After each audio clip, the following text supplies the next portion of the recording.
తెలంగాణ రాష్ట్రంలో ముందస్తు వేడి కాకపుట్టిస్తోంది. రాజ్యాధికారం ఇంకో 8 నెలలు ఉండగానే ఎవరూ ఊహించని విధంగా టీఆర్ఎస్ బాస్ అసెంబ్లీని రద్దు చేసి ముందస్తు ఎన్నికలకు నగారా మోగించారు. అంతటితో సరిపెట్టకుండా అసెంబ్లీ రద్దు రోజే 105 మంది అభ్యర్థుల జాబితాను ప్రకటించి ప్రతిపక్ష పార్టీలకు జలకిచ్చారు. ఇదంతా ఓ ఎత్తైతే ఇప్పుడు గులాబీ పార్టీని అసమ్మతి సెగ ఉక్కిరిబిక్కిరి చేస్తోంది. మ్యాక్సిమం ఇప్పటి వరకు సిట్టింగ్ ఎమ్మెల్యేలుగా కొనసాగిన వారికే ఆపద్ధర్మ ముఖ్యమంత్రి కేసీఆర్ మరోసారి టికెట్లు కన్ఫర్మ్ చేయడంతో సొంత పార్టీలోనే అసమ్మతులు, తిరుగుబాట్లు మొదలయ్యాయి. ఎప్పటి నుండో తెరాసు జెండా మోసి ఉద్యమంలో పాల్గొన్న నేతల కంటే పార్టీ ఫిరాయించిన వారికి టికెట్ ఎలా ఇస్తారంటూ పలు నియోజకవర్గాల్లోని గులాబీ నేతలు అధిష్టానంపై ధిక్కార స్వరం వినిపిస్తున్నారు. అయితే ఇదే కోవలో సంగారెడ్డి జిల్లా గులాబీ తమ్ముళ్లు ముందున్నారు. తమకు కాదని సిట్టింగులకే మళ్లీ ఛాన్స్ ఎలా ఇస్తారంటూ మంత్రి కేటీఆర్, కేసీఆర్లకు కొత్త సమస్యలు సృష్టిస్తున్నారు. రోజుకో నియోజకవర్గంలో అసమ్మతి నేతలు రోడ్డెక్కడం టీఆర్ఎస్ అధిష్టానానికి తలనొప్పిగా మారింది. గులాబీ నేతల అసమ్మతి రాగం పార్టీ క్యాడర్ను ఆందోళనకు గురిచేస్తోంది. సంగారెడ్డి జిల్లా టీఆర్ఎస్లో ఈ పరిస్థితి కొట్టొచ్చినట్లు కనిపిస్తోంది. అసమ్మతివాదుల్లో మొదటి నుండి పార్టీలో పనిచేస్తున్న టికెట్లు దక్కని వారు కొందరైతే తాజా మాజీ ఎమ్మెల్యేల వైఖరితో ఇబ్బంది పడిన నేతలు ఇంకొందరు.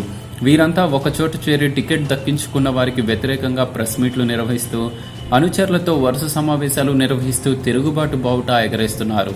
ఇక ఆశావహులందరూ గ్రూపులు వీడి ఏకమవుతుంటే అభ్యర్థులు మాత్రం అసమ్మతి నేతలను బుజ్జగించే పనిలో పడ్డారు. ఇంకొందరైతే అసమ్మతి నేతల అతిపై అధిష్టానానికి ఫిర్యాదులు చేస్తున్నారు.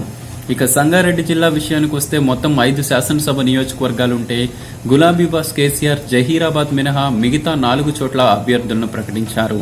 ఇందులో సంగారెడ్డి, పటాన్ చెరువు, నారాయణఖేడ్ నియోజకవర్గాలకు సిట్టింగ్ ఎమ్మెల్యేల పేర్లను ఖరారు చేశారు.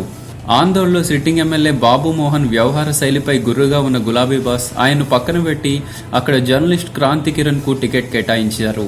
దీంతో జిల్లాలో అభ్యర్థులను ప్రకటించిన తెల్లవారు నుండే అసమ్మతి నేతలు ఆందోళనలు ప్రారంభించారు.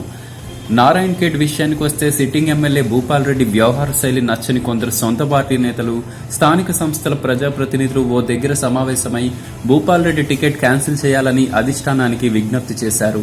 అంతటితో ఆగిన వారు భూపాల్ రెడ్డి దిష్టిబొమ్మలను కాల్చే వరకు వెళ్లారు. ఇక్కడ ఎమ్మెల్సీ రాములు నాయక్ టికెట్ ఆశించి భంగపడ్డారు. ఈయన వర్గీయులతో పాటు భూపాల్ రెడ్డితో ఇబ్బందులు పడుతున్న జెడ్పీటీసీ, ఎంపీటీసీలు ఒక్కటై అసమ్మతికి ఆద్యం పోశారు. ఇక భూపాల్ రెడ్డికి టికెట్ మార్చుకుంటే ఆయన్ను తప్పకుండా ఓడిస్తామని బహిరంగంగానే వారంతా బల్లగుద్ది చెప్తున్నారు. ఇక సంగారెడ్డి జిల్లాలో అత్యంత ప్రతిష్టాత్మక నియోజకవర్గం పటాన్చెరులో కూడా అసమ్మతి నేతలు తీవ్రస్థాయిలో నిరసనలు తెలుపుతున్నారు. టికెట్ ఆశించి భంగపడిన నియోజకవర్గ సీనియర్ నేత, ఇన్ఛార్జ్ గాలి అనిల్ కుమార్, పార్టీ రాష్ట్ర కార్యదర్శి సపన్ దేవ్, మాజీ జెడ్పీటీసీ బాలరెడ్డి సహా ఇతర ముఖ్య నేతలు టికెట్ దక్కించుకున్న సిట్టింగ్ ఎమ్మెల్యే గూడెం మహిపాల్ రెడ్డిని తీవ్రంగా వ్యతిరేకిస్తున్నారు.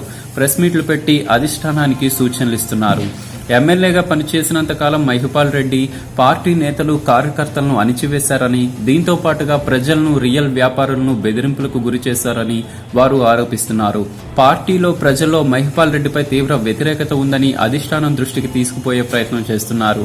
ఇక మహిపాల్ రెడ్డిని వెంటనే మార్చుకుంటే ఇండిపెండెంట్ గా బరిలోకి దిగి మహిపాల్ రెడ్డిని ఓడిస్తామని హెచ్చరిస్తున్నారు. మరోవైపు మహిపాల్ రెడ్డి కూడా తన అనుచరులతో ప్రెస్ మీట్లు పెట్టించి తనకు ఎక్కడా వ్యతిరేకత లేదని చెప్పే ప్రయత్నం చేస్తున్నారు. ఇదిలా ఉంటే సంగారెడ్డి టికెట్ ఆశించిన మాజీ ఎమ్మెల్సీ ఆర్ సత్యనారాయణ మీడియా సమావేశం నిర్వహించి అధిష్టానానికి అల్టిమేటం ఇచ్చారు. తెలంగాణ ఉద్యమంలో ఆస్తులు పోగొట్టుకున్న తనకు పార్టీ నయా పైసా కూడా ఇవ్వలేదని బహిరంగంగానే ధ్వజమెత్తారు. పార్టీలో మొదటి నుండి ఉన్న తనకు కాదని చింతా ప్రభాకర్ కు రెండోసారి టికెట్ ఇవ్వటాన్ని ఆయన తీవ్రంగా వ్యతిరేకిస్తున్నారు. ప్రభాకర్ అభ్యర్థిత్వాన్ని మార్చుకుంటే సంగారెడ్డిలో టీఆర్ఎస్ ఓడిపోవడం ఖాయమంటూ ఏకంగా గులాబీ బాస్ని హెచ్చరిస్తున్నారు. ఇక ఆందోళన నియోజకవర్గంలో మాత్రం టీఆర్ఎస్ టికెట్ దక్కించుకున్న జర్నలిస్ట్ క్రాంతి కుమార్ కు ప్రస్తుతం ఎలాంటి అసమ్మతి సెగలు తగలటం లేదనే చెప్పాలి. గడిచిన 4 ఏళ్లుగా తాజా మాజీ ఎమ్మెల్యే బాబు మోహన్ ను వ్యతిరేకించిన వారంతా ఇప్పుడు క్రాంతికి టికెట్ రావడంతో ఆయనకే జై కొడుతున్నారు. ఇలా సంగారెడ్డి టీఆర్ఎస్ రాజకీయం ఎప్పుడు ఏ మలుపు తిరుగుతుందో తెలియక పార్టీ కార్యకర్తలు, క్యాడర్ ఆసక్తికరంగా ఎదురు చూస్తున్నారు. Subscribe. Please subscribe. Subscribe. Subscribe. Subscribe. Subscribe. Please do subscribe. Please do subscribe. Please subscribe.